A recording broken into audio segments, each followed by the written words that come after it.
السلام عليكم ورحمة الله وبركاته كسر هذا جيستوري تي في إن شاء الله مانتا وحن دمسترينا قيبتي maxaan ku asaaskii codsigii magangeliyada aan hore usoo bilownay qaybtii afraad weeyaan insha allah tusaalihii waa beri ciga migel aan dacwadiisa soo qaadanay yaa maanta insha allah dhammaystiri doonaa saad u arkaysiin waa hore baan usoo micnaynay partigii ugu horeeyey taas parti 1 bay ahayd hore baan usoo micnaynay ahayd parti 2 tusaalihii bay ahayd aan soo qaadanay oo waa su-aasha ugu horeysa anaga waan kasoo jawaabnay talabaad waan insha allah waan kasoo jawaabnay yadna aada waan kasoo jawaabnay dbga waan kasoo jawaabnay dcga waan kasoo jawaabnay ddna waan kasoo jawaabnay waxaan kasoo jawaabnay ahayd partigii waxay ahayd parti 3gii baan kasoo jawaabnay haddii aan insha allah hadduu ilahay gaarso maantana waxaan halkii baan kasii wadaynaa annagoo dhammaystirayna maanta asaaska codsiga ee magangeliyada siduu u dhan yahay inta hadhay بسم الله الرحمن الرحيم أنيقو كبلابيا سؤاشي سيادو سي سعنيسي دو إيغا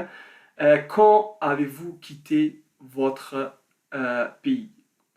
قارماد ذلكاغي آتويو آتكسعتي ويان سؤاشو إن شاء الله أنو نيسيو العلنير وحنا راو صونري قيبيه هوري هالكن والغب بحين كريا لكن أنغو وحان محانكو أراهيديني qaadanay qaybta in maxaan ku raahideen document kale aan oo garab socda su-aasha la soo qaato oo halkan lagaga jawaabaan qaadanay insha allah aan ka jawaabno su-aasha sidii hore baan usii wadaynaa farsiis baan ku arkin doonaa waanan micnaynaynaa af soomaali baan insha allah ku micnayn doonaa had iyo jeer su-aasha kolkaan dhammaynana waan isdul taagi doonaa oo waan maxaan ku raahideen wixii laga faa'iidaysanayaan sheegi doonaa insha allah iyo inaan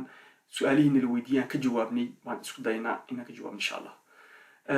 حلقة غورمات ود quand avez-vous quitté votre pays? غورمات ود كاجي هو أتكسر بحدي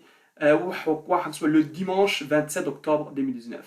وكسر بحي أحدي بشي تومنات تطبيق اللي كيجي سنة كي لبدي يكون يسجل تومكي. دان كل منو سؤال شكله 2F deux F nous pourquoi avez-vous quitté votre pays à ce moment-là et non plus tôt ou plus tard? يا واحد معناه كلا هالكم تعالوا لكن سؤال سيدي دوما جوابنا إن شاء الله pourquoi محاد وضن كار وقتكتي وقتيجا محاد وقتكتي ما أنت أتصور شغني أحد تدبي لاتكيجا بشي طبعاً لبي يكون سجال طبعاً محاد وقتي وقتي جويدي كبا سوقات محاك أوراهيداني بشي محاك أوراهيداني طبعا بشي طبعا بشي سيديدات بقى محاد وقتي جويدي سنة كلابدي يكون يسجال طبعاً أنبا محاد يمويدي بشي لبي طبعاً سنة تكون مركوها لبدي يكون يسجال طبعاً كجوابنا بسم الله. Depuis le début de l'année 2019, les gouvernements ont commencé à nous envoyer des factures d'électricité et de l'eau exorbitants et surréalistes qui étaient 20 fois plus que la facture régulière qu'on recevait en temps normal. Nous n'arrivions plus à assurer notre business et lorsque j'avais porté plainte, les agents de ces compagnies utilitaires ont décidé de nous couper l'électricité et l'eau à nos lieux de commerce. sanadka labada kun iyo 19 bilowgii dawladdu waxay bilaabeen inay soo diraan faktuuradii kooraanka amba kii biyaha oo 20 jeer ka badan kii waagii hore ee laysoo diri jiray aan bixin jiray kolkaas waxaa dhacday in maxaan ku uraahidenay meheradaydii aan lahaa maxaan ku uraahidenay kolkaas aan ayagu adkaatay in aan sii wadi karayo kolkaa waxaan isku dayay inaan maxaan ku uraahidenay dacwad aan ka dhigto aan maxaan ku uraahidenay aan ka dacwoodo maxaan ku uraahidenay mas-uuliyiinta maxaan ku uraahidenay labada soo sheegnay kuwa kooraanka iyo maxaan ku uraahidenay biyahaba kolkaan isku dayay inaan ka dacwoodana waxay qaraar qaateen inayba igala laamaan amba iga gooyaanba kooraankii iyo biyihiiba meheradeed inay ka gooyaan. Par conséquent, j'étais contraint de vendre mes commerces à cause de cette guerre économique que le régime avait engagée à mon encontre. Ma sécurité était devenue un enjeu majeur jour après jour. J'ai pris la décision de quitter mon pays pour trouver un refuge en déposant un visa des touristes pour le Canada le mardi 29 octobre 2019 à Addis Abeba. waxay taas kadib ay dhalisay in aan ku qasbanaado in aan labadeedii meheeradood aan iibiyo dagaalka maxaan ku raha dhaqaale uu talisku igu soo qaaday waxaa amnigeygii iyaana halis galay maalin walba maalintay ka dambayso waxaan qaraar qaatay kolkaas in aan waddankii ka soo baxo oon dhigto visa maxaan ku rahdeen dalxiisa dalka Canada bishu kolkay ahayd bishii tobanaad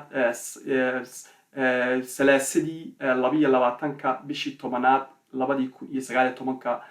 maxaan ku caasimadda Ethiopia ee Addis Ababa. Je n'y pensais pas que j'allais être accepté. Heureusement, j'avais eu un avis favorable. Aussitôt que j'avais récupéré mon visa le lundi 2 décembre 2019 à l'ambassade du Canada à Addis Abeba, j'ai contacté une agence de voyage sur le lieu et j'ai eu la chance d'avoir un vol à destination de Toronto le mercredi 4 décembre 2019. kolkii hore mana aan filanayn in la yeelayo laakiin maxaan ku uraahidanay kolkii dambe waxaa dhacday nasiib inaan yeeshay oo lai soo jawaabay oo lay aqbalay visaagii kolkii aan visaga gacanta ku dhigayna ay maalintii salaasada bishii 12aad labadeedii sanadku 2019 aan ka soo qaatay ambasaadka maxaan ku uraahidanay dalka Canada ee Addis Ababa ku yaala kolkiiba waxaan la xiriiray qolooyinka tigidhada iibiya oon nasiib u yeeshay inaan helo diyaarad baxaysay maxaan ku uraahidanay arbacada bishii 12aad afarteedii 2019 oo u socdaalaysay Toronto oo magaalo ku taala dalka Canada. Il s'agissait une occasion de survie et d'ouverture pour me mettre à l'abri des dangers et aussi de m'organiser à me structurer avec la diaspora d'opposition présente au Canada pour continuer la lutte pour le changement, la libération de ce pays qui est en otage et la démocratie. waxay ahayd fursad maxaan ku uraahidanay aan ku noolaado oo fursad baxsina ii ah oo ii furtay oo ii suurto gelisay inaan maxaan ku uraahidanay aan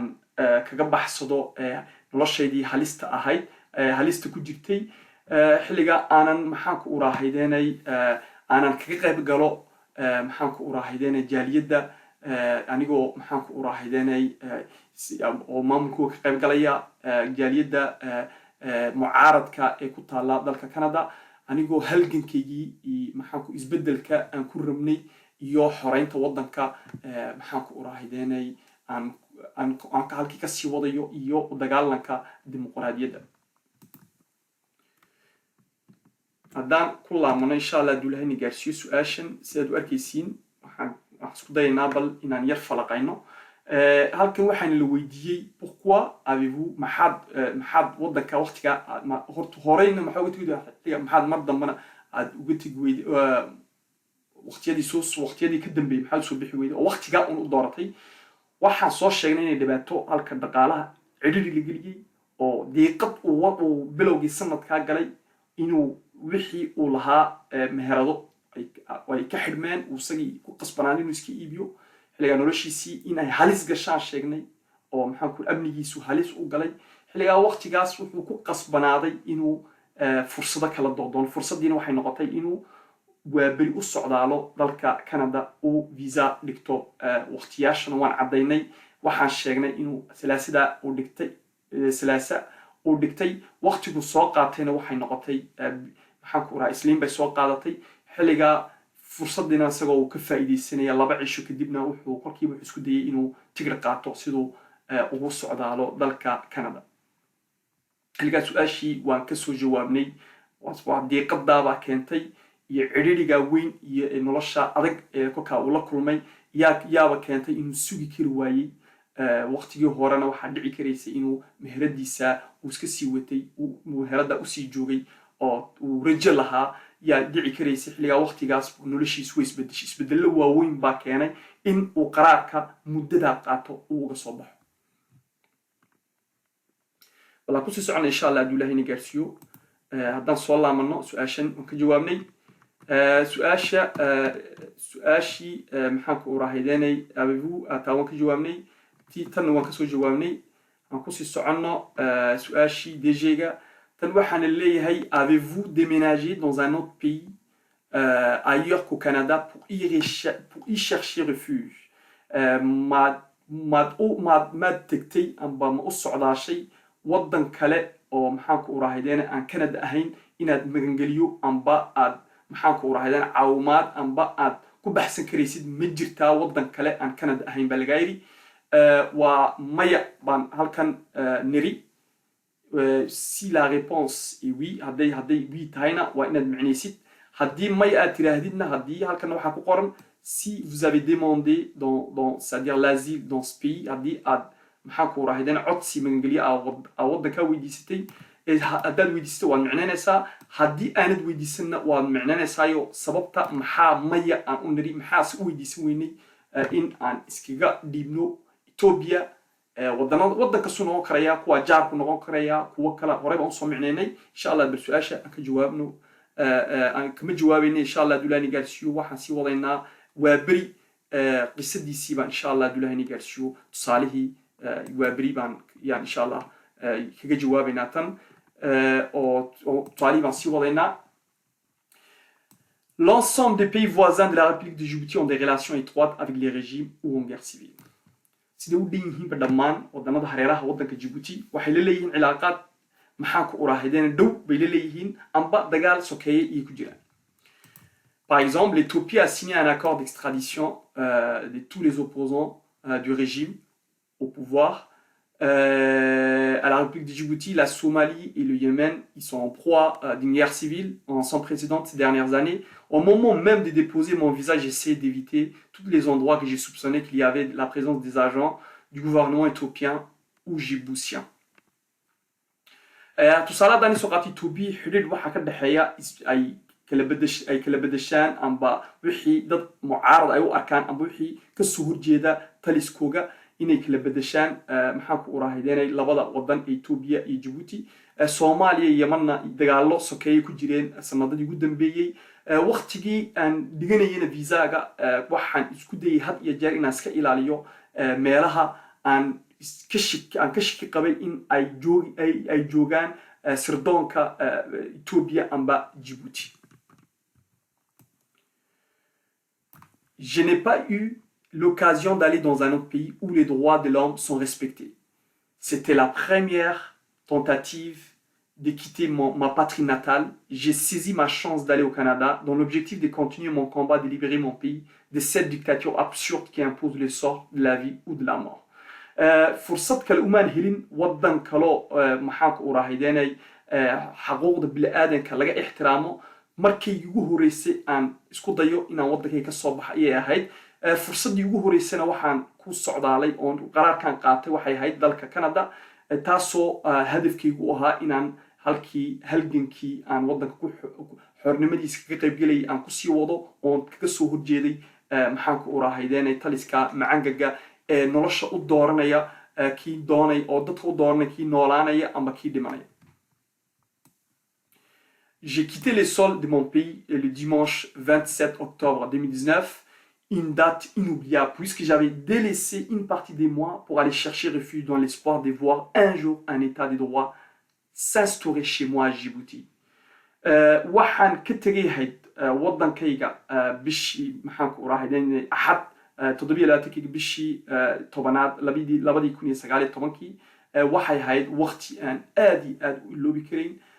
maxaanku urahaydenay sababtoo ah waxaan qayb noloshayda kamida ayaan ka yimiday oo aad baan uga xumaa inaan ka yimaado waddankayga anigoo rajo qaba in maalin ay waddankayga isbeddel weyn uu ka iman doono waddankayga oo maxaa xaquuqda lagu ixtiraamana insha allah uu noqon doono Djibouti. bal aan isku egna insha allah su-aashan kale waxaana la weydiiyey ahayd maxaan ku uraahaydeenay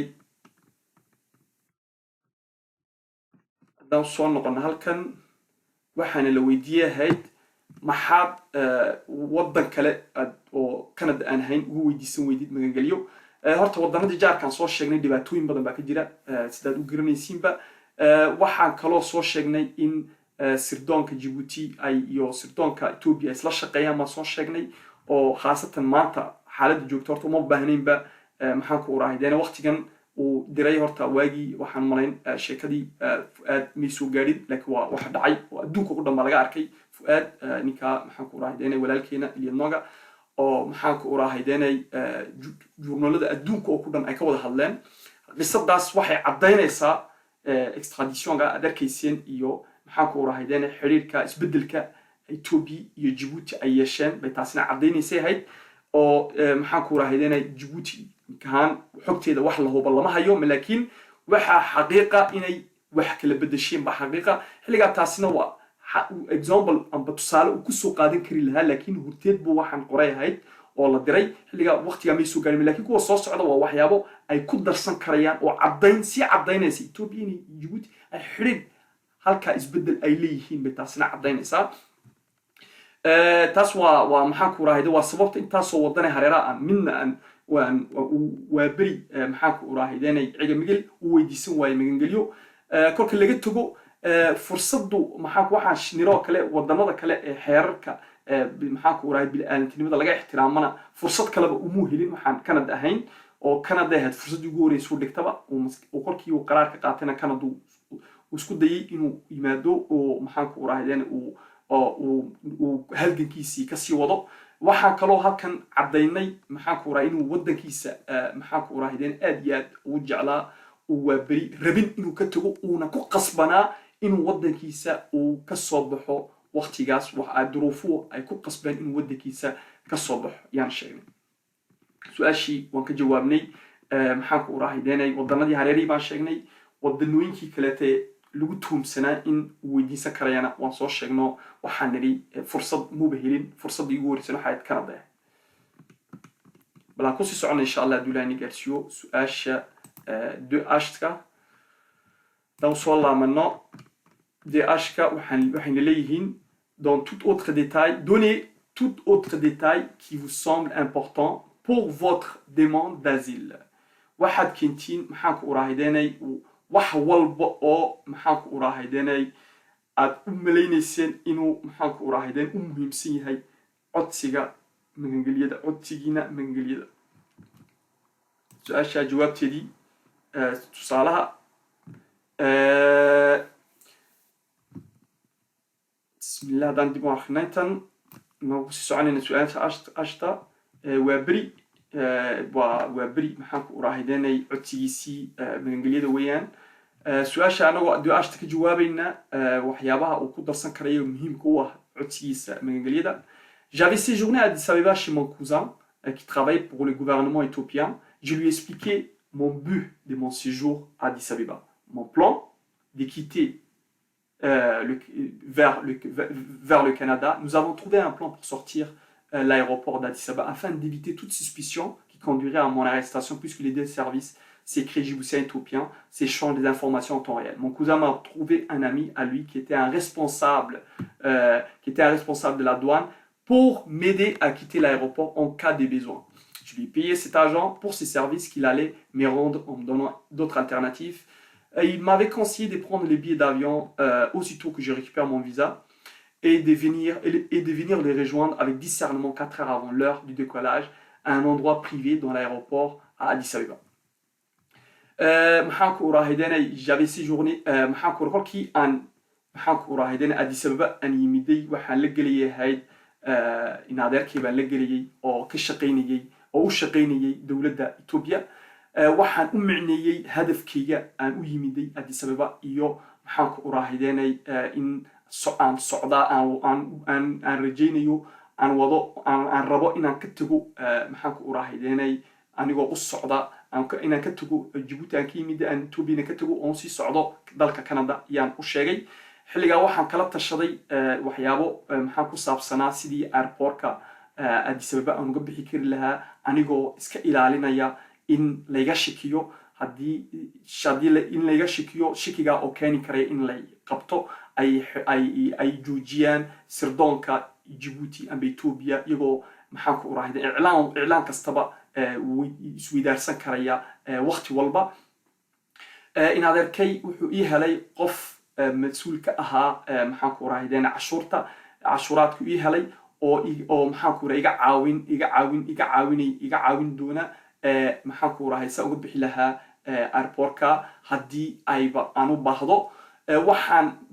waxaanan lacag baanan siiyey ninka uu in adeerkay ii soo helay uu aqoonta u leeyahay oo maxaan ku siduu igu qabto maxaan ku urahaydenay caawimaadda uu ii waxaynayo lacag baan ka bixiyey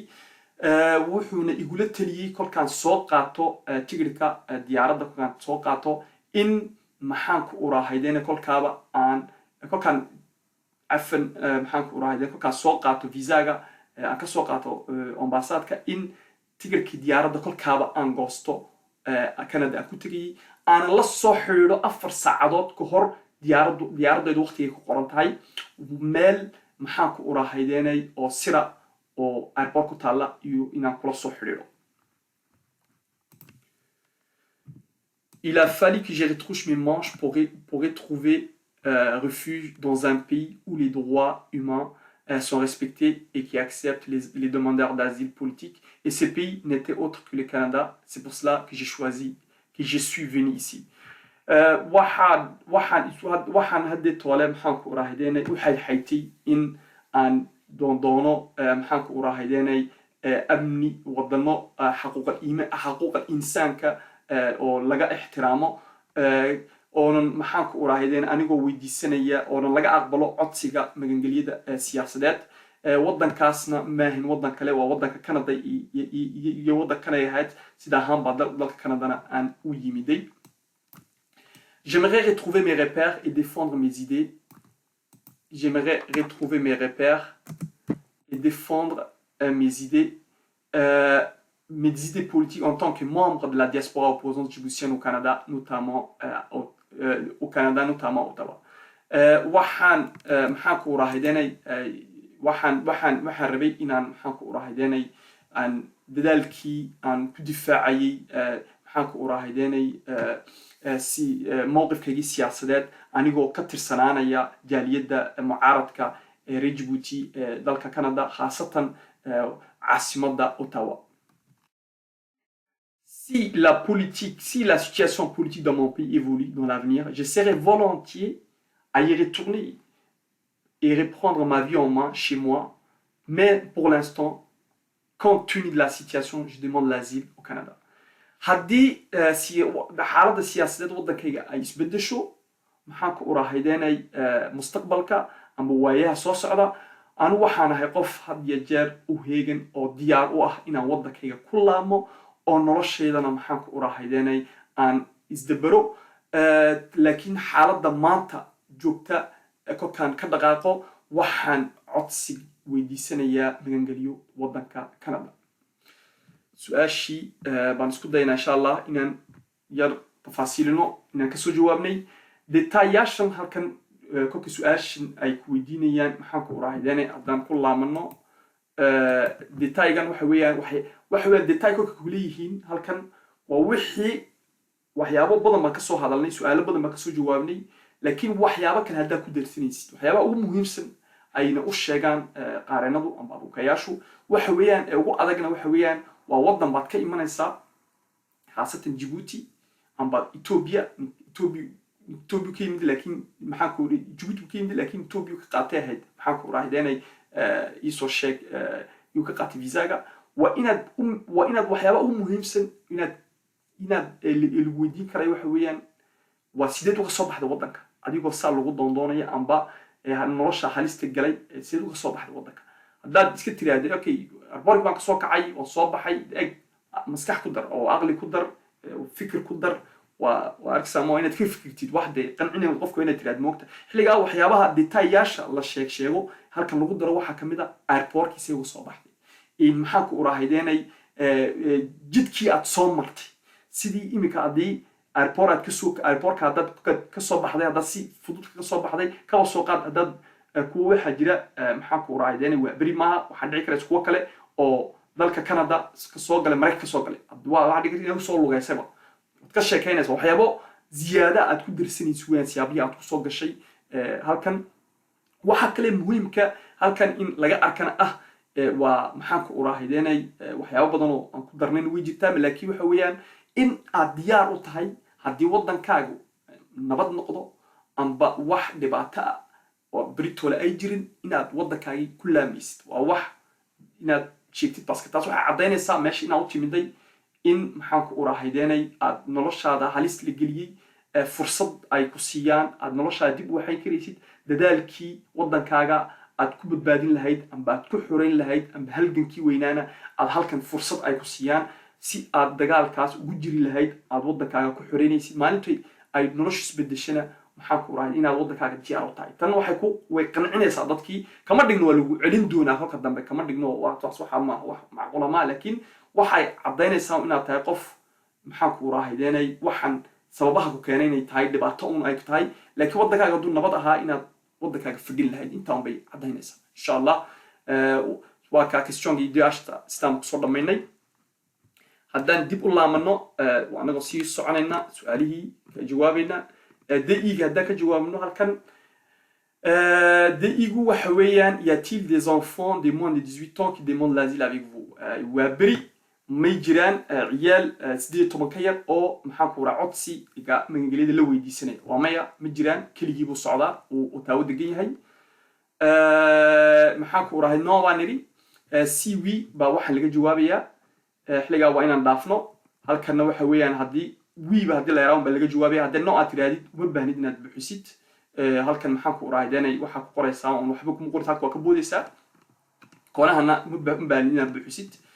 si un enfant de 6 ans ou moins demande l'asile avec vous expliquez en détail pourquoi vous pensez qu'il risquerait de subir un préjudice, des mauvais traitements ou des menaces s'il retournerait dans son pays. هذه الميرو اللي حجرة قريبة نصو معنى نتنا وبارتي أنجي هدو جرو الميرو اللي حجر كير أو كلو أو محاكو رايد كلو ودي سنة عد سياق كل جرة واحد نوع معني سين وحيابا كو قصبية إنو كاير جديل أم با سطح الله رقم ميو إن سطح الله رقم أم با محاكو رايداني أن بهنددان اللوغو دارو هدي وكلها مودة كيسا وين المعنيسيد عندنا لما سعتاني الوابري حلقة أمو بان وابري عيان مجال إنو بحيو هل كان وحويا nommez le ou les pays où vous risquez selon vous de subir un préjudice grave وودنكي أبو ودمدي ما أنت هالس كجلينية إن محاكو جدل درن وطلقوا وحي وجبوتي وودنكي سوى بري وري جبوتي حلقة ودنكا يدخل خلاص nommez tous les pays toutes les pays desquels vous êtes où avez été citoyen donc waxaad halka sheegtaa wadanada aad maxaa ku uraahayeenay aad dhalashada ka haystid waa reer Djibouti baan nari statue actuel waa reer buu leeyahay baan nari sidoo ku helay uu ku dhashay dadkiisii uu dhashay baan sagna sheegnay oo horeba waa aangi baa ka soo joog insha Allah usu socono halkan nommez les membres de votre famille vivants ou décédés dans l'ordre ci-dessous, utilisez d'autres feuilles si vous manquez d'espace. هل واحد كايرهن وحي دد كولا دشياك waa muhiim weey baaqti in dheelsitiin maaha maxaa ku raadeen waa inaad buuxisiin wax sida loo buuxinay daadadka bas badig waxa dhacdo qofku kulku halkan yimaado wixii dad la dhashay badig anagu dad badan baan nahay family wala baato dan agno waa 6 ilaa 12 baan nahay famiyasha malaakiin xiliga Djibouti taabo kala dhaxayaan qaar inta ka yarba jiray laakiin inta u badan laga waxa dhacdo walaalaha inaad garniinba waqtiga dhasheen waa muhiim inaad buuxisid halkan waxay ku leeyihiin kolkol point baa jira hadii aanad garin approximative waxay bay ku leeyihiin laakiin aanu taladan siinayo la hadla dadkiina kolkaad timida ama kolkaad baalkan videoga daawatid si garo waxaan kolkaad qaraar ka qaadanaysid in qof walba waqtigu dhashay hadduu dhashay salaasa ku qor date de naissance siduu qornaa ku qor bas waxay taraysaa haddii beritoole adigoo degan halkan walaalka yimaado ama maraykanka yimaado uu doonayo dalka kala soo galo waxa laga eegayaa baalka وداتك سيزي كأجان وأجان أدي أدخل كي هرب بالكم بحسته وصباح حسب كابينا ولا أو ضلالتين ولو جري هري كل كابا هري وصل قليا حلقة وحيابها بدن بترى يعني حلقة ببحية ومهم ويا بل هذا بقى نسكت دينه إن شاء الله وبري يو family سي إن شاء الله سدو ببحية votre époux وحوجه هرينا وغير كاجا يوجه هرينا وحكود بحية وعيال كاجا ووالدك يوالها هلقا سيدنا أركيسين ما وضع أخينا ويسيدنا هورتالو وحويان وحالكو حوك بحي إسلانتيسي الميسي إن قبرديسي المكرولي هاي دادت كان أركيسين محاكو راهيدين ودادت محاكو راهيدين عشوينكي يبلوه مكلا بدلنو لكن هو هنا بدلشي وقصب وضعكو كل شيء وضعكو درشة كاي كود هايستير قفل با وتكو قريسين ليك هالك ومحاكو راهيدين وجيبوتي ريبوبليك وريبوبليك دي جيبوتي سيدا بود بحنيسين ان شاء الله دولاني غارسيو هدي اي ديق ويدنا هوري بي نيغي سو يراهن ورقد كلا وان دوكيمون كلا ياد قادنيسين تابلو سيدنا كلا وحينيسين سيدا وادو سي وديسين وخي كولا دشاي waa dadkii kula dhashay hadduu qofku yahayna demi frère waa maxaa ku raahideen uur aaba uur weyna waad ku daraysaa iyagna hadduu jiro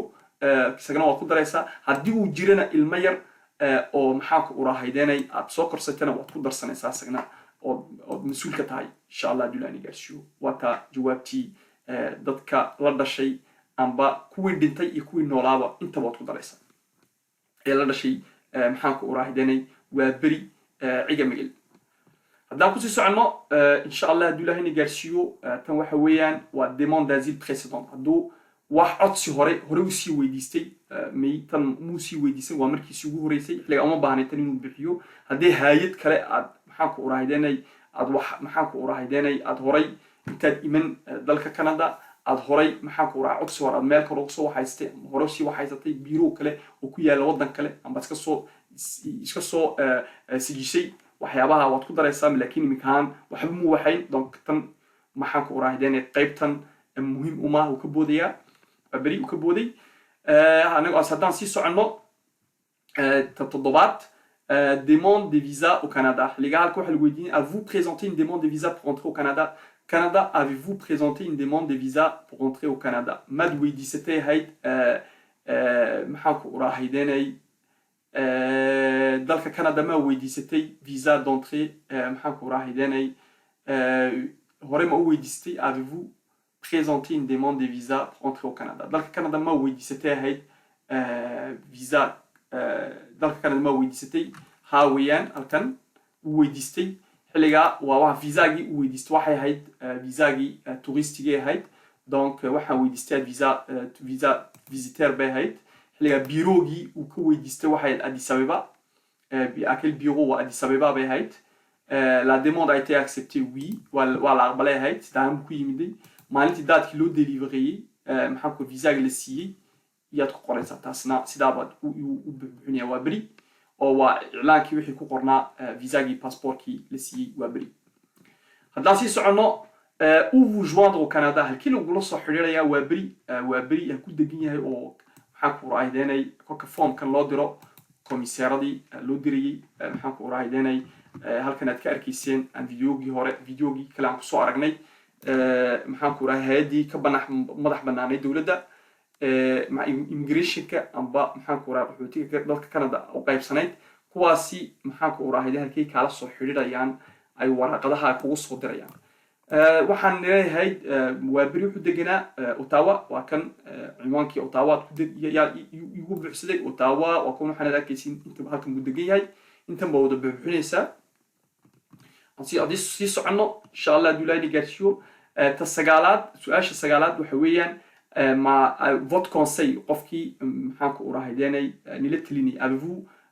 un conseil par exemple un avocat un consultant en immigration un membre de votre famille ou une autre personne qui vous aidera avec votre demande d'asile devant la section de protection des réfugiés ma haysatiin qof nila taliya amba qof qareena avocaya amba qof kale maxaan ku raahideenay immigrationka la shaqeeya amba qof qaraabadaada amba mid kale amba qof shakhsi kale oo kaa caawiyey oo kaa caawinaya codsigan magangelyada maxaan ku raahidana qaybta ilaalada amba maxaan ku caawisa qaxootiga may jirtaa haddii jirto wii baa oranaysaa ha wii baska avocat baad qaadanaysaa waa beri avocat buu la xidhiidhay wii buu oranayaa xilligaa halkanna waxa weeyaan wii buu oranayaa wii baska waxa weeyaan waa su-aaluhu waa sida looga jawaabayo waa conseil qofka weydiin inta kalena avocaaga wixiisoo ku dhan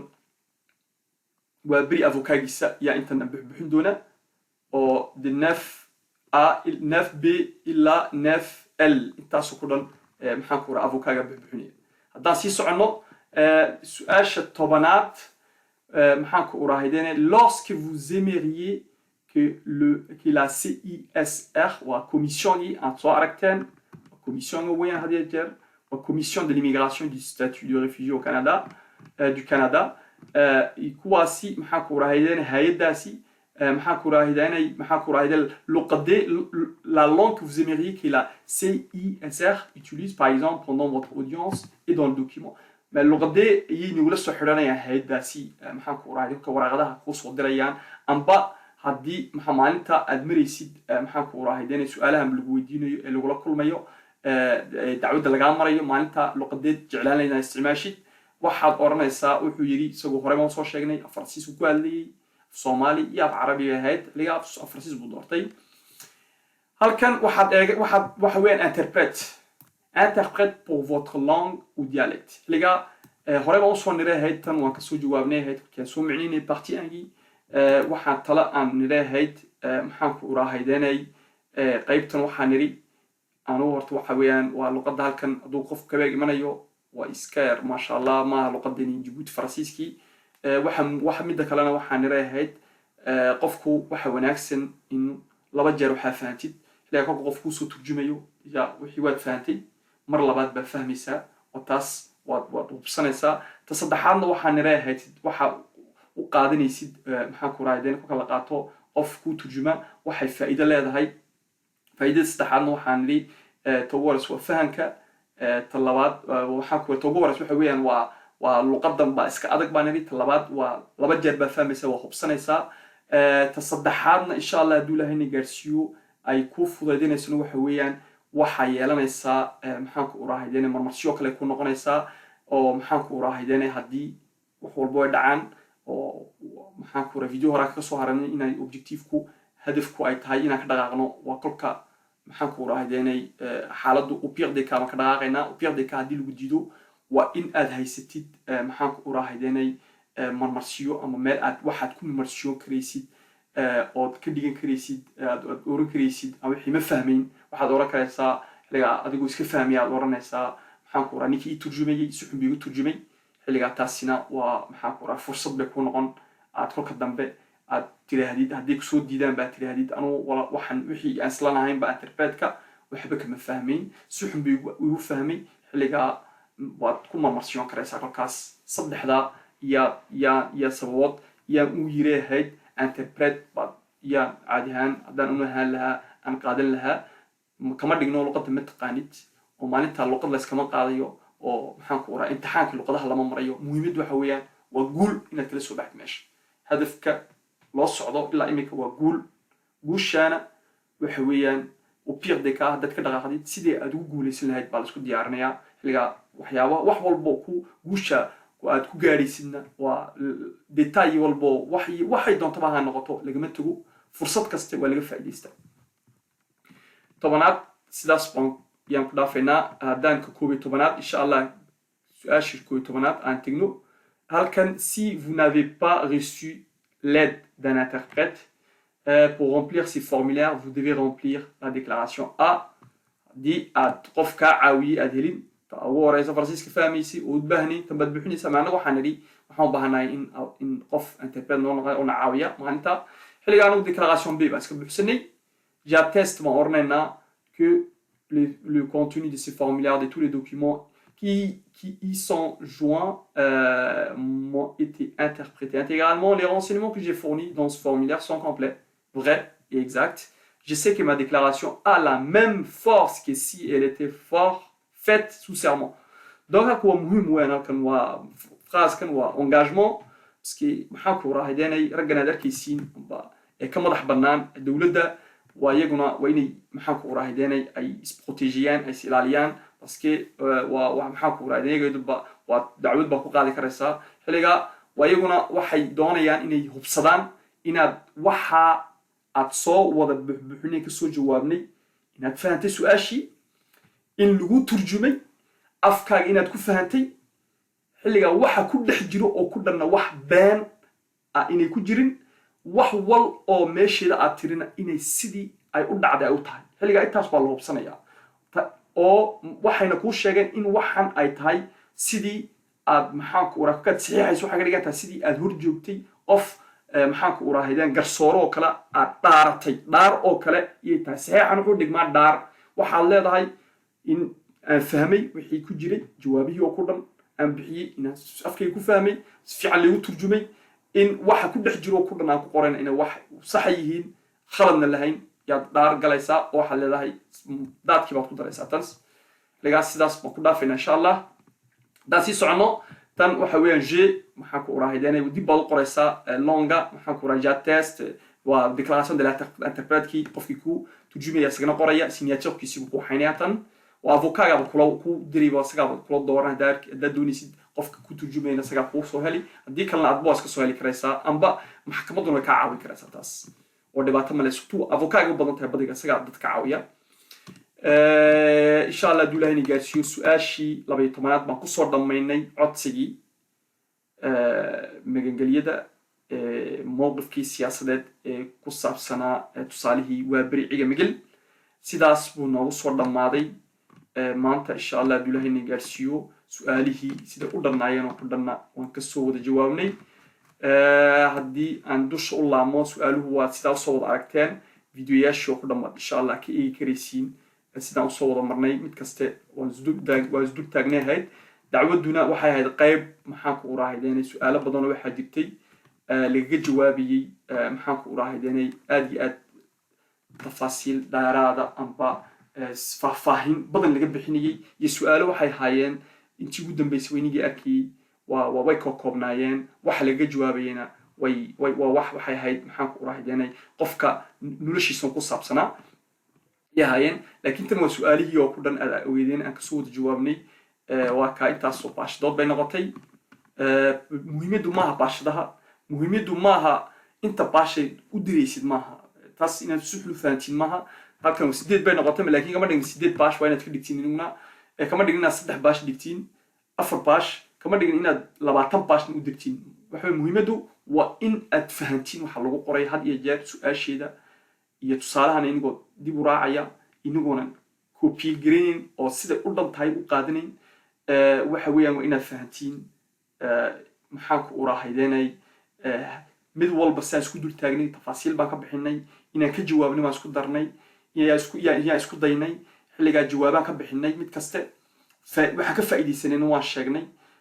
waxyaabihii ku qasbayna waan sheegnay maxaa ku waa beri xilligaa tan waa maxaa ku raahideenay waa codsigii asaaska ee waa beri laakiin adiga daawanaya ee daawan doona codsigaaga asaaska codsiga magangeliyada aad waxaysan doontid waxaan ku oranayaa insha Allah duulahay gaarsiyo horta waa ta ugu horeysa waanada ugu horeysa aan ku siinayo kan aad arkaysid sidiisa oo waxayn ha kaga dayan laakiin kaga day waxaad kaga dayataa maxaa ku raahideen su'aalaha nolosha waxa maxaa ku waqtiyada dhacdooyinka ay dhaceen waxa dhici karaysa in isku mid yihiin laakiin sida waxa kugu dhaceen adiga waa bari si mid wax niguma dhici karayaan meel mid mu wada joogtiin maxaa ku raahideenay waa inaad kala duwanaadaan inta ma kula talinaya kana faa'iideysta insha Allah duulahay gaarsiyo haddii aad rabtiin codsigan siduu u dhan yahay example kan aad arkaysiin isagoo wada dhan maxaa ku raahideenay waa isku day inaan hoosta aan dhigi karayo liya haddii kalena insha Allah